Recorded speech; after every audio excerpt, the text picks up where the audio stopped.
Bom, gente, boa noite. Primeiro, vamos lá.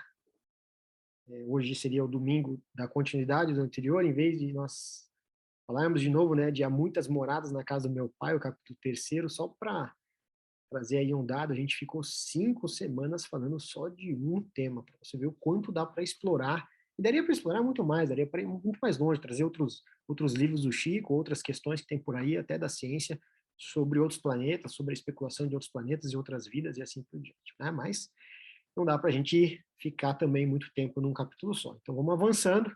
E agora hoje a gente começa o capítulo quarto do Evangelho. E seria o quê? Ninguém poderá ver o reino de Deus se não nascer de novo.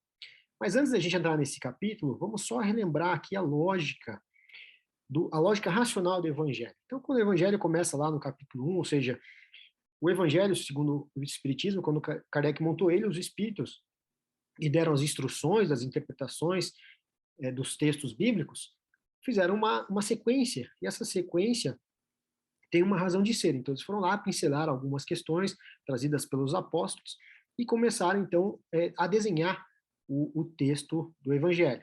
Então, o capítulo 1 só poderia começar com não vim destruir a lei. Por quê? Porque Jesus estava vindo numa época em que se tinha um status quo, uma determinada lei, entre aspas, vigente no momento. Então, havia-se ali muita força. Só um minutinho, gente, deixa eu interromper aqui o vídeo. Havia ali naquele momento uma resistência a tudo que pudesse promover uma mudança ao status quo da época dos romanos e da lei, da interpretação das leis de Moisés que já haviam, já vigoravam há mais ou menos 1.500 anos antes de Cristo aparecer. Aí o capítulo 2, ou seja, então ele pega e não vim destruir a lei, ou seja, não vim fazer uma afronta à lei de Moisés, mas eu vim o quê? Ensiná-la, eu vim o quê?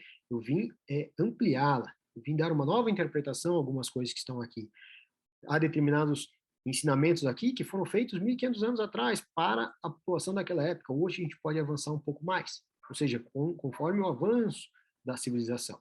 Aí o capítulo 2 vem o quê? Meu reino não é deste mundo. Por quê? Porque no capítulo 1, quando Jesus veio dizer que ele não veio destruir a lei, e então perguntaram para ele se era o rei dos judeus, ele falou assim, não, não sou o rei dos judeus, meu reino não é deste mundo. Ou seja, se o reino dele não é deste mundo, pressupõe o quê? Que haveriam outros reinos. Por isso, o capítulo terceiro, há muitas moradas na casa do meu pai, outros reinos. E ele falava, então, do reino também de Deus. E aí, por isso, então, o capítulo quarto, ninguém poderá ver o reino de Deus se não nascer de novo. E o que ele está querendo dizer aqui, conforme a gente vai ver mais para frente no capítulo de hoje, ninguém poderá ver o reino de Deus se não nascer de novo. Ele está se referindo ao quê? Às vidas sucessivas, à continuidade da existência, da vida após a morte e dos possíveis renascimentos conforme a evolução de cada um, conforme lei de causa e efeito, conforme o desenvolvimento espiritual de cada um até que se chegue numa perfeição maior e então chegar perto dos reinos de Deus, sem precisar reencarnar, sem precisar vir para o mundo mais material e cada vez mais para mundos mais espirituais, onde há uma densidade material muito menor. Continuando. Ninguém poderá ver o reino de Deus se não nascer de novo. Então vamos lá. Todo mundo está careca de saber, já dentro da doutrina espírita, que existe a tal da reencarnação. Mas agora a gente vai entender o porquê. A ideia aqui é a gente vai trazer questões da Bíblia onde mostram justamente essa questão da reencarnação, da ressurreição, da continuidade da vida. E também mostrar o porquê, a lógica do Espiritismo sobre a reencarnação, por que ele acredita nisso, porque como ele demonstra que isso, qual é a lógica por trás disso tudo. Então, o trecho do Evangelho, né? Lá no item 4. A reencarnação fazia parte dos dogmas dos judeus, sob o nome de ressurreição. Só os saduceus, cuja crença era de que tudo acaba com a morte, não acreditavam nisso. Ou seja, os saduceus era uma das tribos, digamos assim, uma filosofia também, oriunda também dos judeus, saduceus, mas eles eram extremamente materialistas. Com efeito, a ressurreição da ideia de voltar à vida o corpo que já está morto, o que a ciência demonstra ser materialmente impossível, sobretudo quando os elementos desse corpo já se acham desde muito tempo dispersos e absorvidos. Ou seja, a ressurreição era a ideia de você voltar para o mesmo corpo. Então, por isso, ficavam naquela discussão com João Batista e Elias, se você é João, se você é Elias, que tem lá na passagem da Bíblia. Como é possível voltar no mesmo corpo? E a ideia do espiritismo não é a ressurreição, mas sim a reencarnação, que é a volta da alma, o espírito, à vida corpórea, mas em outro corpo especialmente formado para ele e que nada tem a ver em comum com o antigo, ou seja, o espírito volta, mas a matéria se deteriora. E aí será necessária uma nova matéria para receber aquele espírito novamente, num processo já de evolução, num processo de um espírito mais avançado. Por quê? Porque o tempo passou e a gente evolui com o tempo. Ora, entre os fariseus, também aqui nós vamos já entender quem eram os fariseus, havia um homem chamado Nicodemos, senador dos judeus, que veio à noite ter com Jesus e lhe disse, veio à noite ter uma conversa com Jesus e lhe disse, mestre, sabemos que vieste da parte de Deus para nos instruir como um doutor, porquanto ninguém poderia fazer os milagres que fazes se Deus não estivesse com ele. Ou seja, se você não fosse filho de Deus, você não poderia fazer os milagres que faz. Então nós acreditamos que você de fato é filho de Deus. E então Jesus lhe respondeu, em verdade digo-te, ninguém pode ver o reino de Deus se não nascer de novo. Aí vamos entender um pouco mais para frente o que é isso, mas antes vamos entrar aqui na questão dos fariseus. Quem eram os fariseus? Fariseus, do hebreu parush, quer dizer divisão, separação, segregação. A tradição constituía parte importante da teologia dos judeus. Consistia em uma compilação das interpretações sucessivamente dadas ao sentido das escrituras e tornadas artigos de dogma. Ou seja, interpretavam as escrituras sagradas e tornavam eles dogma, ou seja, imutáveis.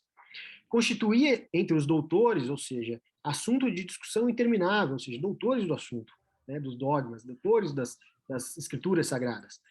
As mais das vezes sobre simples questões de palavras ou de formas, nos gêneros das disputas teológicas e das sutilezas da escolástica da Idade Média, ou seja, todos muito preocupados com a forma. Ah, era vírgula, não era vírgula, a palavrinha significava isso, não significava aquilo.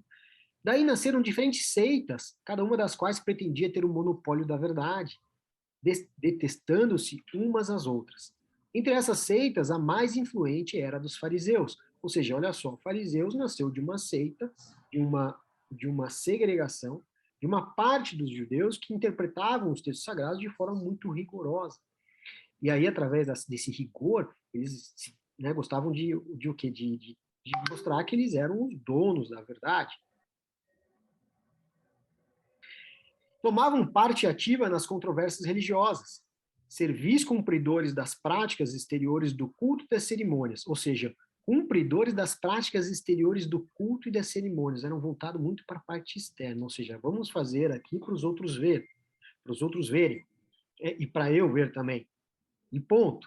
Cheios de um zelo ardente de proselitismo, inimigos dos inovadores, afetavam grande severidade de princípios, mas, sob as aparências de meticulosa devoção, ocultavam costumes dissolutos, muito orgulho e, acima de tudo, excessiva ânsia de dominação.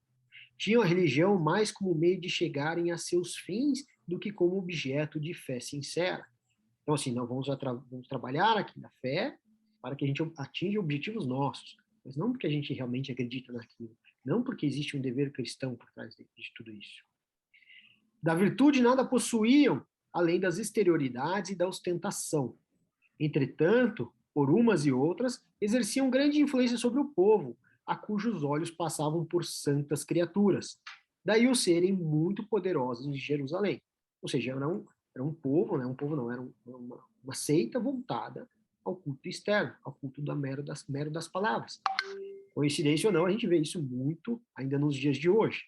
Né? Vamos continuar. Deixa eu fazer uma interrupção agora, que precisa compartilhar de novo.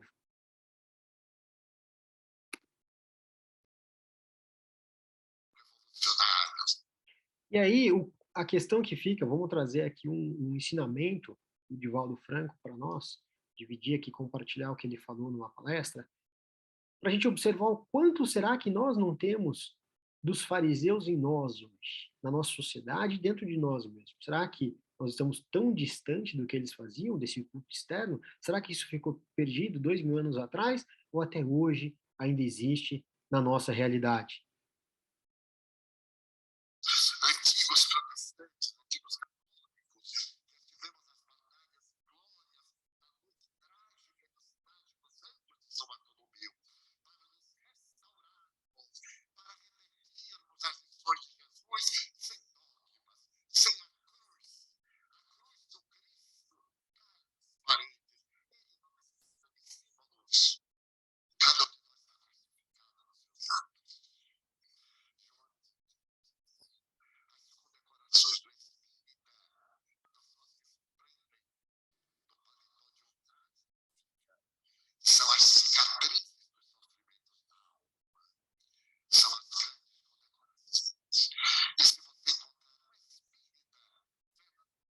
Peraí, gente, que o áudio tá ruim. Deixa eu compartilhar de novo.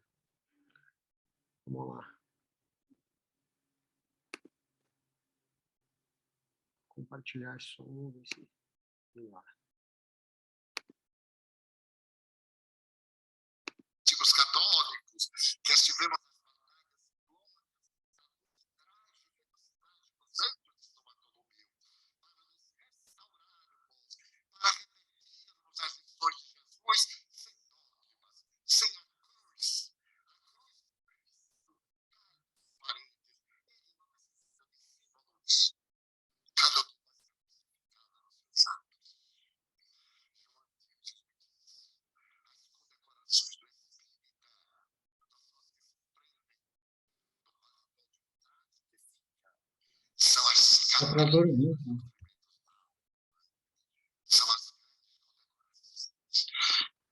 Não tá dando para ouvir?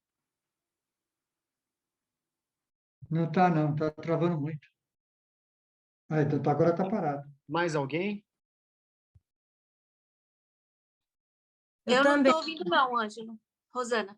Então vamos lá. Sem áudio. Eu também estou ouvindo, não, Ângelo. Tá. Zerado. Deixa eu ver se eu acho esse áudio na...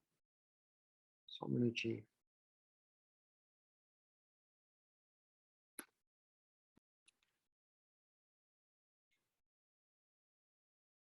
Vê se dá para ouvir agora. Vamos lá.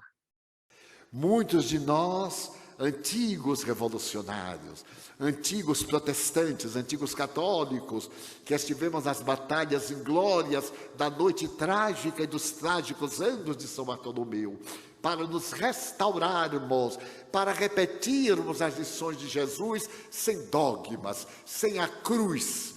A cruz do Cristo cai das paredes, ele não necessita de símbolos. Cada um de nós está crucificado nos seus atos. Joana de Ângeles me diz, as condecorações do espírita não são as que se prendem no paletó de um traje que fica, são as cicatrizes dos sofrimentos na alma, são as grandes condecorações. E se você encontrar um espírita verdadeiro que não tenha as chagas, ele não é cristão, ele é apenas um admirador da doutrina, porque para ser espírita verdadeiro, ele tem que ter cicatrizadas, muitas feridas no mundo íntimo, ele deve ter perdoado muito, ele deve ter estendido as mãos da caridade. O nosso objetivo aqui não é também de combater o trabalho das outras religiões. Pasmem, em Salvador existem várias instituições católicas, e algumas delas têm muita dificuldade. Certo dia eu li no jornal que uma delas ia ser fechada. Uma freira corajosa abriu um lar para idosos. E ela conseguiu reunir mais de 100 idosos em um casarão abandonado. Mas não tinha com que manter, ia fechar. Então necessitava de ajuda. Então eu meditei muito. E me lembrei que meus pais eram idosos, que um dia eu seria idoso. Graças a Deus ainda não chegou essa hora, mas vai chegar. E eu hei de precisar de uma casa de idosos. A federação aqui já pensou em jovem e tudo, mas não pensou em mim. Mas eu aqui fiquei numa casa que tem um canil lindo. Ali está garantido para o futuro, para mim e para a rua. Muito bem. Então, eu disse, mas não pode. São tão poucas. Movimentei um grupo de corações amigos e retiramos a casa do penhor da dificuldade. E a religiosa que não nos conhecia, e nós tivemos questão de não nos conhecer, ficou muito grata e fez questão de ir à Mansão do Caminho. E a partir daí, toda vez que ela tem uma dificuldade, ao invés de apelar para os irmãos da sua grei, ela manda dizer, diga lá para o Divaldo que nós estamos para fechar. Ela faz um pouquinho de chantagem. E eu disse, enquanto eu viver, não fecha. Só fecha depois que morrer. Mas eu deixo os meus filhos materiais, biológicos, da alma, para que não deixem fechar. E mais tarde, eu descobri que um sacerdote afrodescendente havia criado uma casa modesta em homenagem a São Francisco, junto à igreja do Bonfim. da cidade do Salvador e atravessava dificuldades. Ele então ouviu a religiosa falar que a Mansão do Caminho era uma garantia. E então ele mandou pedir que nós fizéssemos a caridade de proteger a igreja que estava caindo. Eu me lembrei de Francisco. Não é a primeira vez que Jesus toma conta da igreja que está tropeçando. E como foi de emergência, era dia de reunião.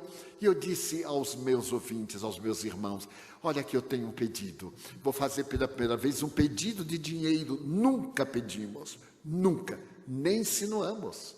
Nós damos umas indiretas, não é? Como eu dei aqui, tudo isso que aqui tem, alguém colocou. E quem não colocou, está na hora de colocar e tal. Aí disse assim, meus irmãos, eu quero pedir.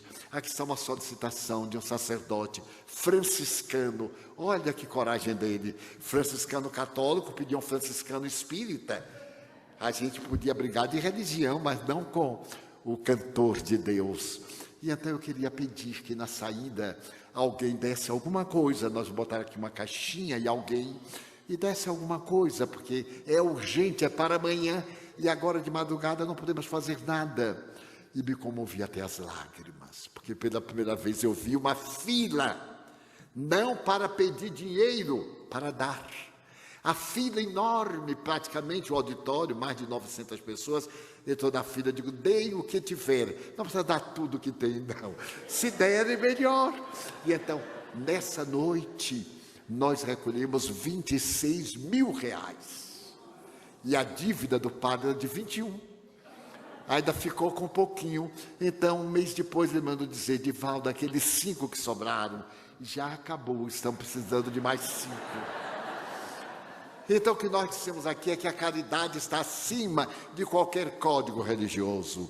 E de nós, ao invés de estarmos criando instituições novas, que amparemos as que estão fragilizadas. Em cada um de nós há um missionário. O que acontece? Divaldo, então, trata... acho que todos conseguiram ouvir, né? Mas ele fala ali, no início, o quê? Lembrando os fariseus, que eram muito voltados para o culto externo. E aí ele chama a atenção do espírita, fala, espírita de verdade, ou cristão de verdade, é aquele que dá as mãos à caridade. E depois ele faz uma alusão aí à caridade, que a caridade ela é de todos, é responsável de todo mundo, então todos têm que se ajudar nessa grande obra que é a caridade. E que se você não tiver realmente o coração já ter perdoado, ter exercitado a paciência, ter exercitado todos os seus dons morais, de fato, você ainda não entendeu a mensagem de Cristo. E aí sim, esse é o culto real. É o de se fazer todos os dias, é o nosso dever de fazer todo dia, e não simplesmente fazer do lado de fora, somente para inglês ver, ou pior ainda, fazer mostrando para os outros e por dentro ser completamente o contrário, ser completamente diferente daquilo que está querendo mostrar. Por quê? Mostrando para os outros é bonito. E aí, sendo bonito, você atrai aí a atenção dos outros para você, né? Se enche de vaidade e de orgulho, tudo também contrário aí à própria missão de Cristo, que nos demonstra a humildade em primeiro lugar. E aí, vou retomando então ao Evangelho, explicado o que são os fariseus, então, e aquela parte dos fariseus está no próprio Evangelho, tá? Na introdução ao Evangelho. Lá, se vocês abrirem, vocês vão ver um pedacinho sobre quem eram esses povos ali. Diz-lhe Nicodemos, como pode nascer um homem já velho? Ou seja, ele aqui querendo entender como funciona isso, como o homem nasce já velho, ou seja, se você morre, você continua, você volta para o mesmo corpo, não é? Pode tornar a entrar no ventre de sua mãe para nascer segunda vez? Ou seja, ele está falando da ressurreição, não da reencarnação. E aí Jesus, então, lhe responde, em verdade, digo-te, se um homem não renasce da água e do Espírito, não pode entrar no reino de Deus. O que é nascido da carne é da carne, o que é nascido do Espírito é do Espírito. Não te admires que eu te haja dito ser preciso que nasças de novo. O Espírito sopra onde quer e ouves a sua voz, mas não sabes de onde vem ele, nem para onde vai. O mesmo se dá com todo homem que é nascido do Espírito. Bom, vou tentar traduzir aqui para vocês o que isso quer dizer. Em verdade, digo-te que se o homem não nasce da água e do Espírito, não pode entrar no reino de Deus. Água aqui faz menção ao batismo, faz menção à purificação. Então, o homem, enquanto não se tornar puro, ele não vai ao reino de Deus. E para tornar-se puro é necessário que se faça o quê?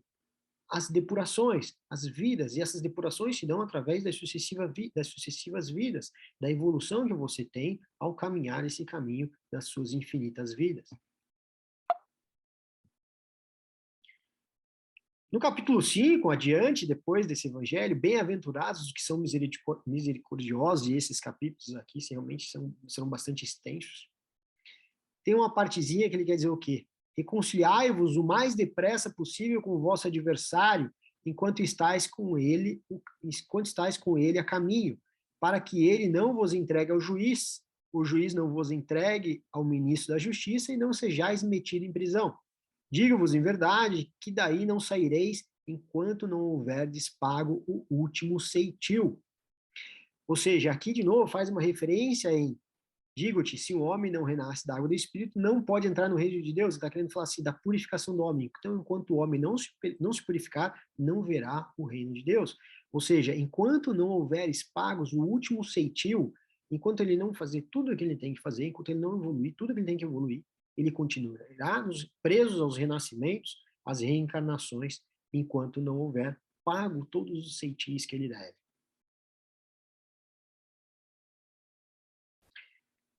Aqui, Joana de Ângeles, com Divaldo Franco, a alusão à mesma questão da purificação do homem. Jesus, o libertador de consciências, propõe que cada um supere a própria sombra, porque ninguém pode ver o reino de Deus se não nascer de novo, o que pode significar limpar-se das mazelas conflitivas mediante a psicoterapia do amor e da caridade, desfrutando desde logo de harmonia plena. Ou seja, aqui o livro Jesus e o Evangelho, a psicologia profunda de Divaldo Franco com Joana de Ângeles, ele fala aqui, né? Se não nascer de novo, significa limpar-se das mazelas, ou seja, de novo, se purificar, mediante o que? O exercício do amor e da caridade. Voltando para o Evangelho, então, agora. Acho que deu.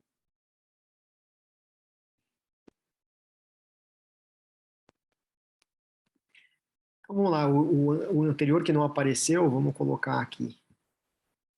Em verdade, digo-te, se o homem não renasce da água do Espírito, não pode entrar no reino de Deus. E aí, segundo Joana de Ângeles, no livrinho aqui de baixo, Jesus e o Evangelho, a Psicologia Moderna, diz o seguinte: Jesus, libertador de consciências, ou seja, através dos ensinamentos dele, propõe que cada um supere a própria sombra, ou seja, os próprios desafios, os próprios chamados.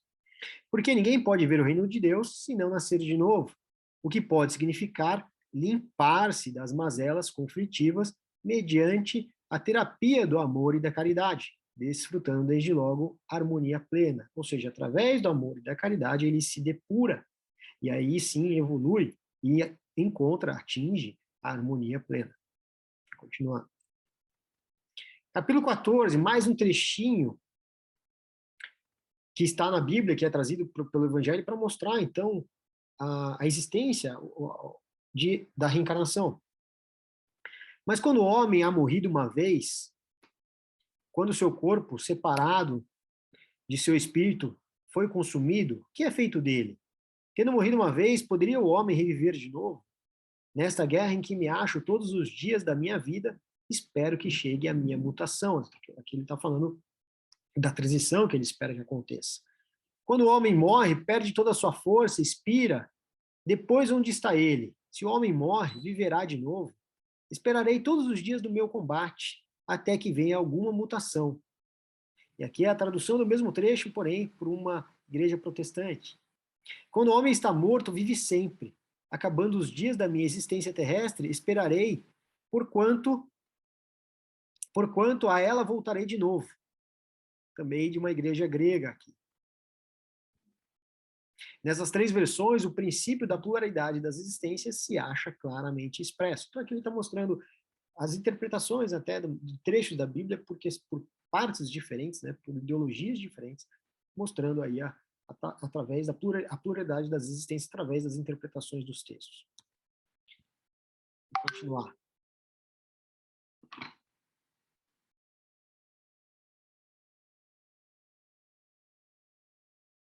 Gente, de novo. Parou? Não está indo a tela? Parou. Nossa, mãe.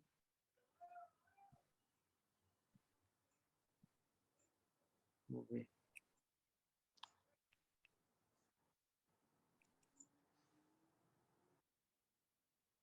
Não está no 17 para vocês? Agora tá. Tá sim. Vamos lá.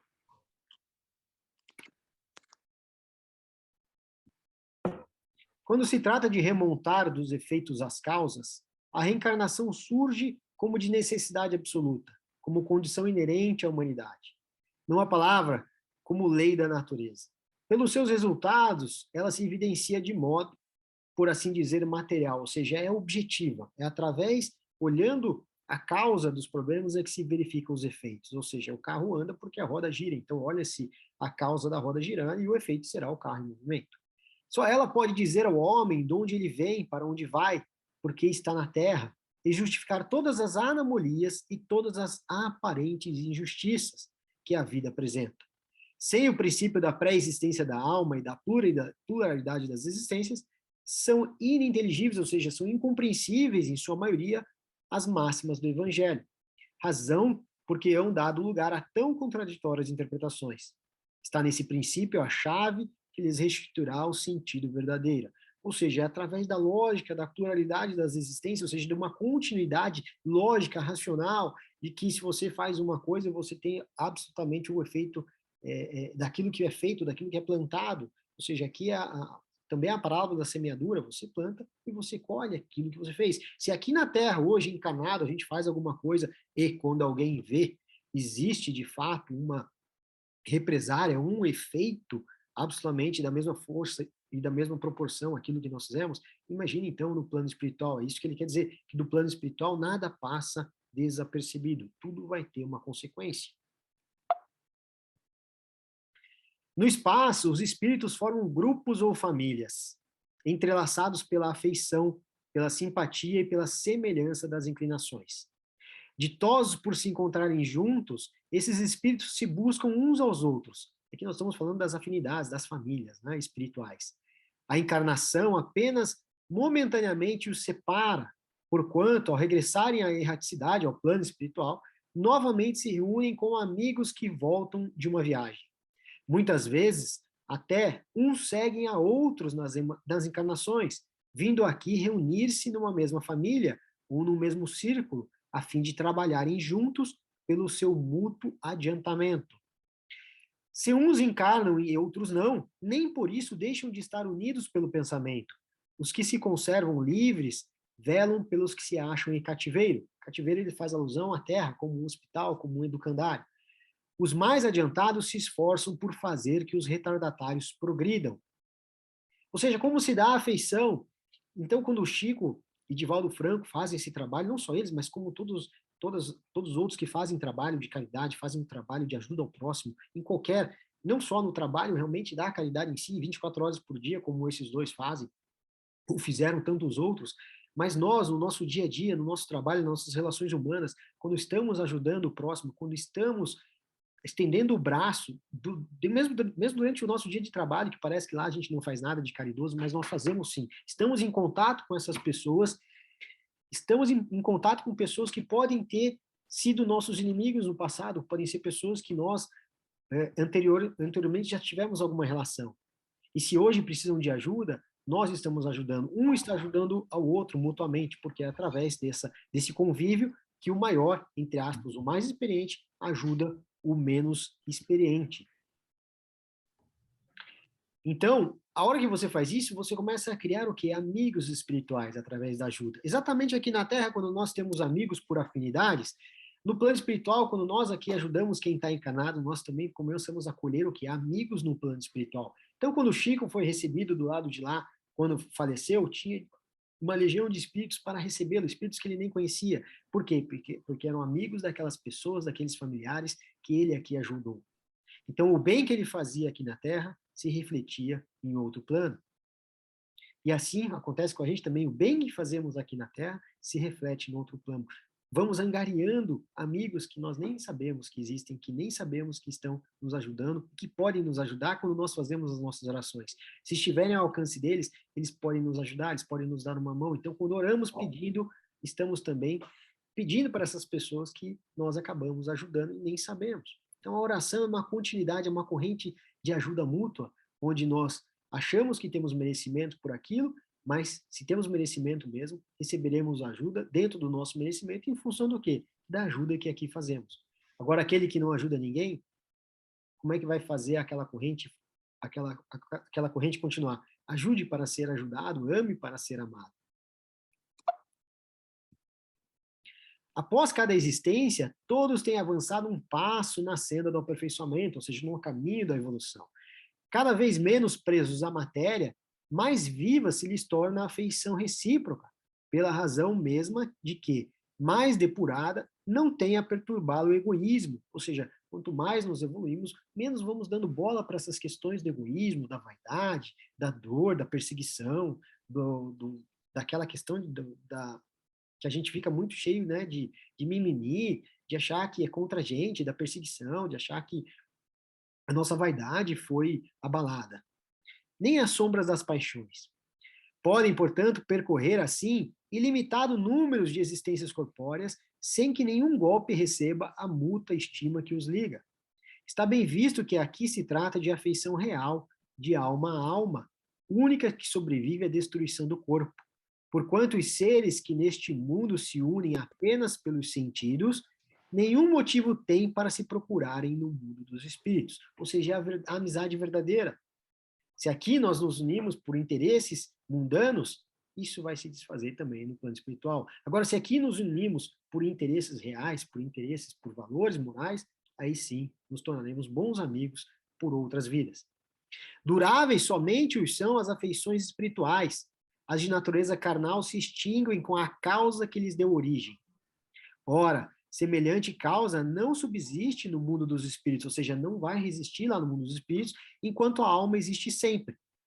No que concerne às pessoas que se unem exclusivamente por motivo de interesse, esses nada realmente são umas para as outras. A morte as separa na terra e no céu. Obviamente que você pode ter até karmas aqui, né? O vínculo familiar, a união e a afeição que existe entre nossos parentes são um índice de simpatia anterior que as aproximou. Daí vem que, falando-se de alguém cujo caráter, gosto e pendores nenhuma semelhança apresentam com os dos seus parentes mais próximos, se costuma dizer que ele não é da família, ou seja, tal da ovelha negra, né? Dizendo-se isso, enuncia-se uma verdade mais profunda do que se supõe. Deus permite que, nas famílias, ocorram essas encarnações de espíritos antipáticos ou estranhos, com o duplo objetivo de servir de prova para uns e para outros de meio de progresso. Ou seja, enquanto para um é uma prova, para outro é um progresso. E por que para o outro é progresso? Enquanto para um é prova por quê? Porque eu tenho no seio da minha família, de certa forma, uma pessoa muito diferente, muito atrasada, talvez, em alguns sentidos. Então é uma prova para mim, ou até às vezes até muito contrária. E para o outro é uma forma de progresso, por quê? Porque em contato com espíritos mais evoluídos, ele tem a chance de progredir. Assim, os maus se melhoram pouco a pouco ao contato dos bons e por efeito dos cuidados que lhes dispensam, exatamente como ocorre com os degradados de capela que a gente viu na morada do capítulo anterior. Então, os bons não, mas aqueles que não se adaptaram mais àquele plano, mas eles eram mais evoluídos que aqui se encontravam na Terra. Então, para eles foi uma prova, uma expiação vir para cá, em função de ser colocado a distante dos seus parentes, aqueles tinham a missão de fazer com que o povo aqui na Terra evoluísse. Então, para o povo mais rude aqui da Terra, era o quê? Era uma bênção ter esses povos, enquanto para esses povos mais evoluídos estarem aqui na Terra, era uma expiação. O caráter deles se abranda, seus costumes se apuram, as antipatias se esvaem. É desse modo que se opera a fusão das diferentes categorias de espíritos, como se dá na Terra com as raças e os povos, ou seja, é justamente a mistura. Não tem como ter na Terra um equilíbrio 100%, todos os espíritos são bons. Se todos os espíritos forem bons, o que vai acontecer? Não vai ter diferença, e aí você não tem com quem aprender. É importante a mescla. Por isso que se tem a diferença entre os espíritos nos planos. O temor de que a parentela aumente indefinidamente em consequência da reencarnação é de função egoísta. Sabe aquela coisa que a gente tem, nossa, eu consigo ter 2, 3 filhos, não, eu consigo ter aqui a minha família, mais que isso eu não consigo amar, não tenho essa condição ainda, eu não consigo ir além desse meu círculo. E aí ele começa dizendo aqui, prova naquele que o sente falta de amor bastante amplo para abranger grande número de pessoas. Um pai que tem muitos filhos ama-os menos do que amaria a um deles se fosse único. Mas tranquilize-se os egoístas. Não há fundamento para semelhante temor. Do fato de um homem ter tido 10 encarnações, não se segue que vai encontrar no mundo dos espíritos 10 pais, 10 mães, 10 mulheres e um número proporcional de filhos e de parentes novos. Lá encontrará sempre os que foram objeto de sua afeição, os quais lhe terão ligado na terra a títulos diversos e talvez sobre o mesmo título. Ou seja, o pai, o irmão, o tio, ou mãe, ou então o mesmo título. Já foi pai, volta a ser pai de novo.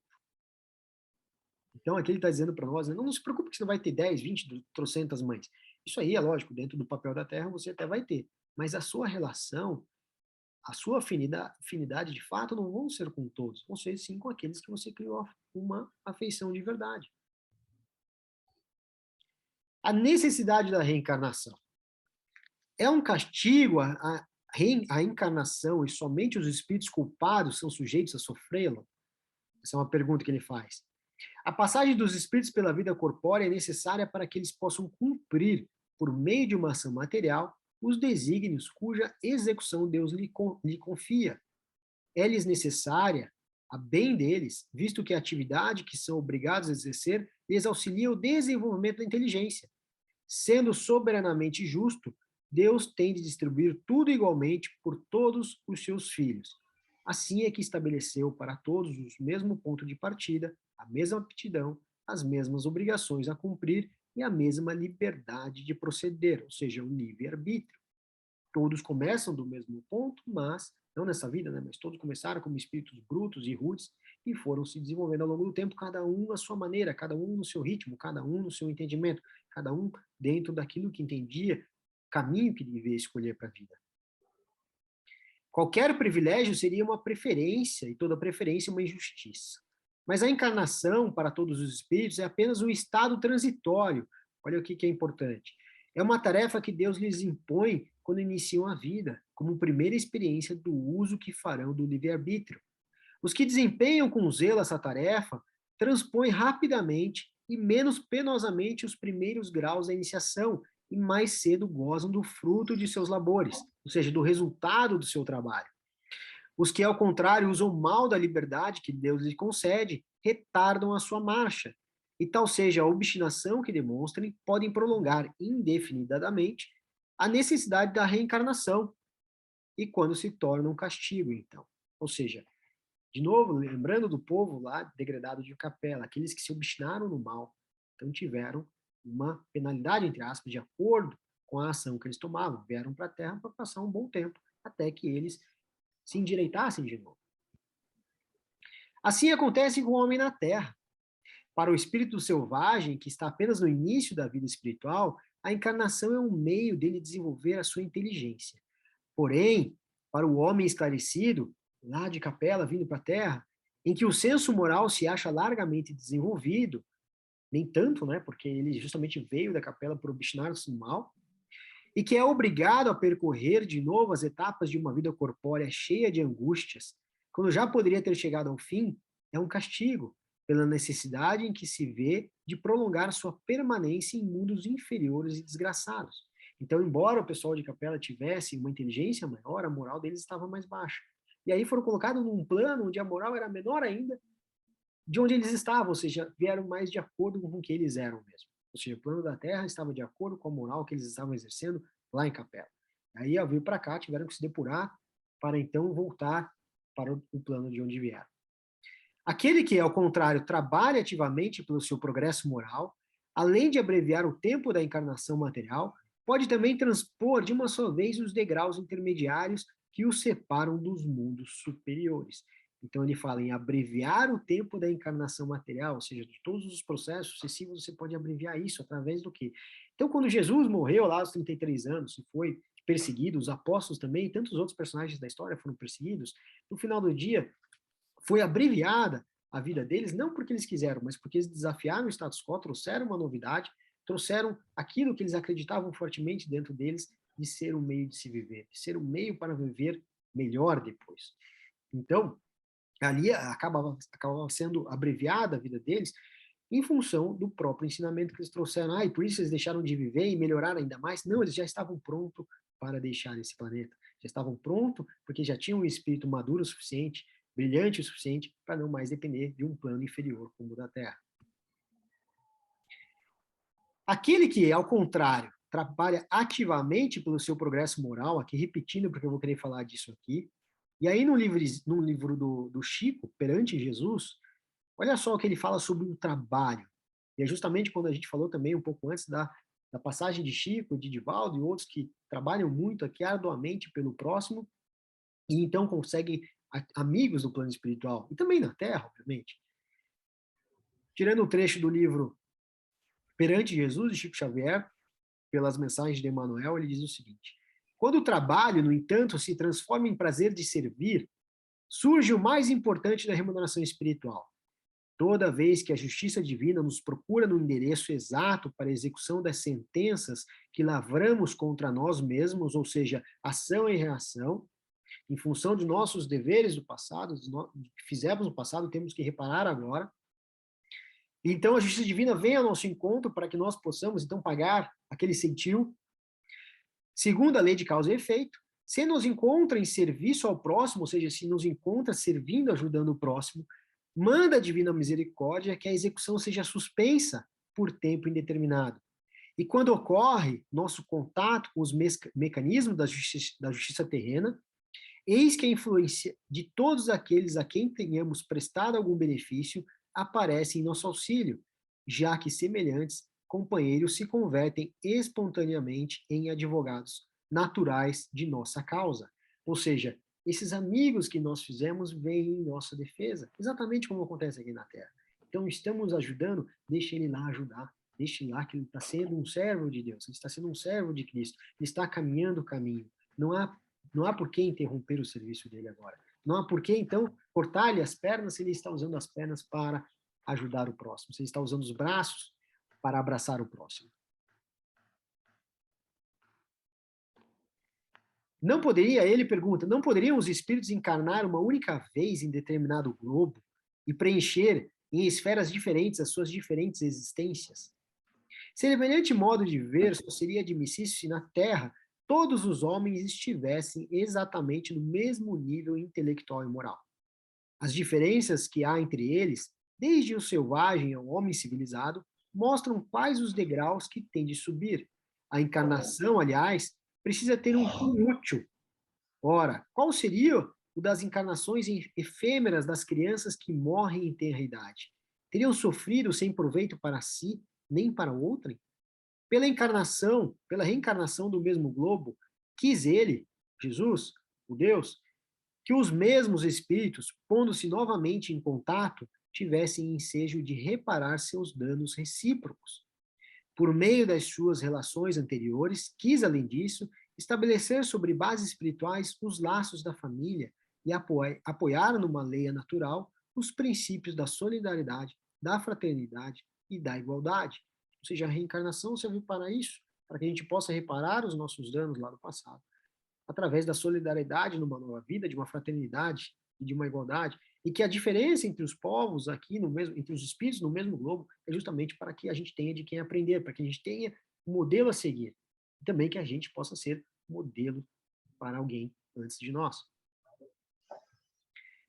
O que é, então, a reencarnação para o nosso atual adiantamento espiritual, em função da nossa necessidade ainda da matéria? E aqui não está no Evangelho, aqui é uma conclusão minha, que eu divido com vocês. Como um prisioneiro que sai da prisão e volta à sociedade, não sendo perdoado por ela e vive à margem da civilização até o fim dos seus dias, a reencarnação dá nova liberdade ao prisioneiro da terra, que tem outra oportunidade, agora de ficha limpa, para reatar, reparar danos e faltas voltadas contra ele próprio, dada a ação da lei da causa e efeito. Ou seja, aquele prisioneiro que hoje sai da prisão, ele é extremamente colocado à marginalização da sociedade. E ninguém consegue aceitá-lo mais. Ele tem um carimbo. Agora, quando ele reencarna, ele vem com ficha limpa. É lógico que ele vem com seus débitos, onde ele vai encontrar ali pessoas e familiares, pessoas para ele poder reparar o que fez. Mas pelo menos ninguém vem, ele vem com uma chance nova, e ninguém vai olhar para ele como o presidiário que ele foi da última vida, como aquele carrasco que ele foi na última vida, como o crime que ele cometeu na última vida. Então, a reencarnação dá para ele o que? Um bloco em branco, para que ele possa reconstruir. É lógico, essa reconstrução vai depender do próprio estudo, do próprio esforço, para que ele não cometa os mesmos erros.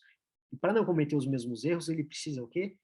De não julgamento da sociedade mais. Ele precisa que seja aceito pela sociedade. Então, ele é inserido na sociedade através de uma nova vida, de novos familiares, de novas situações.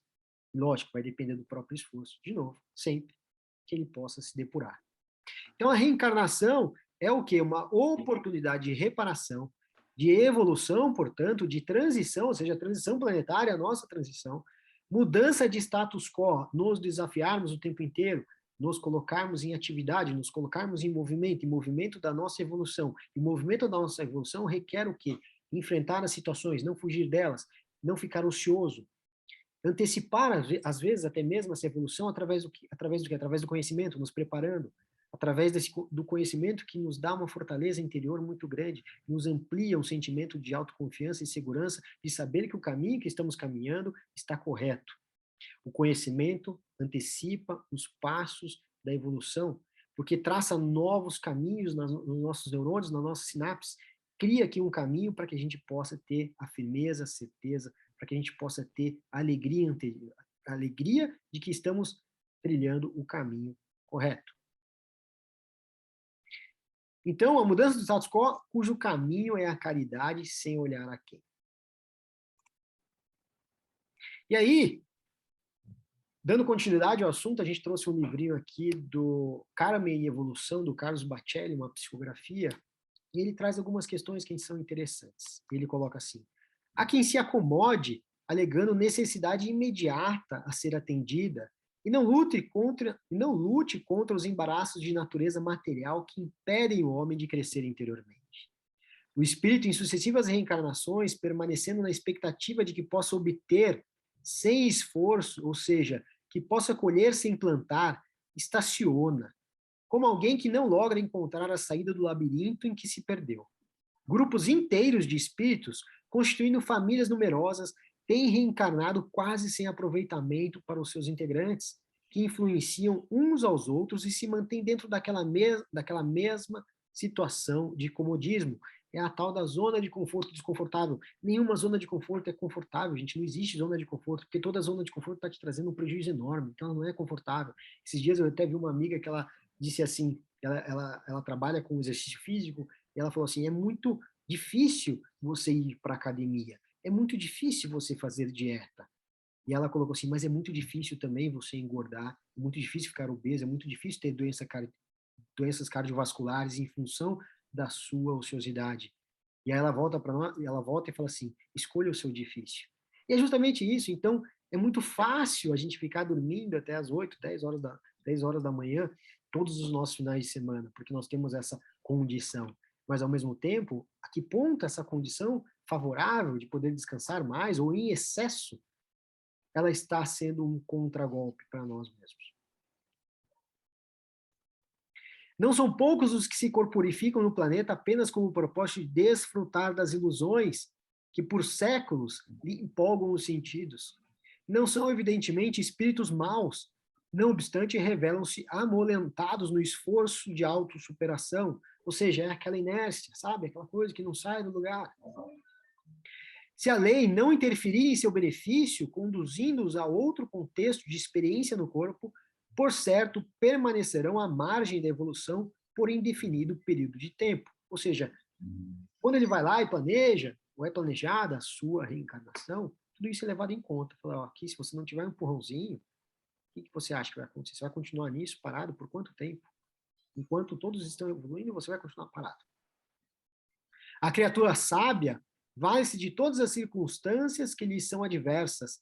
Olha só, todas as circunstâncias que lhes são adversas, transformando-as em degraus de sua evolução. Aqui ele está falando dos nossos obstáculos. Tudo que é nosso obstáculo é uma bênção por quê? Porque sem eles nós não nos mexeríamos. Sem o Covid agora, nós não daríamos um passo para a nossa evolução da biotecnologia. Sem a guerra do Japão, por exemplo, não haveria o povo que é hoje. É lógico que não precisava dessa desgraça toda, mas o ser humano tem a mania de precisar da desgraça, de precisar da dor para poder dar um salto. Então, o recado é, não procure a dor, não espere a dor chegar, não espere uma doença chegar para você mudar de hábito, para você fazer o seu exercício, não espere coisas diferentes acontecendo na sua vida para você ir buscar o conhecimento. Busque o conhecimento hoje, se depure hoje. Busque o conhecimento de tratar bem a sua morada física, o seu corpo, para que você não adoeça lá na frente. Ou se você vier a adoecer, você saber como lidar com aquilo. Não espere a hora chegar. Antecipe o seu conhecimento. Trace novas sinapses no seu cérebro, que tudo vai acontecer de forma automática. Os que viveram no mundo com mais conhecimento de causa, ou seja, os mais lúcidos, e dos mais lúcidos mais será esperado, como já está na Bíblia também, são os que deste outro lado mais sofrem, lamentando-se, queixando-se de si mesmos pela fragilidade com que se empenharem em sua transformação. Ou seja, eu sabia, e assim mesmo eu deixei passar. Eu sabia que eu tinha que agir diferente, e assim mesmo eu não agi. Eu sabia que eu estava confortável, e assim mesmo eu me encostei.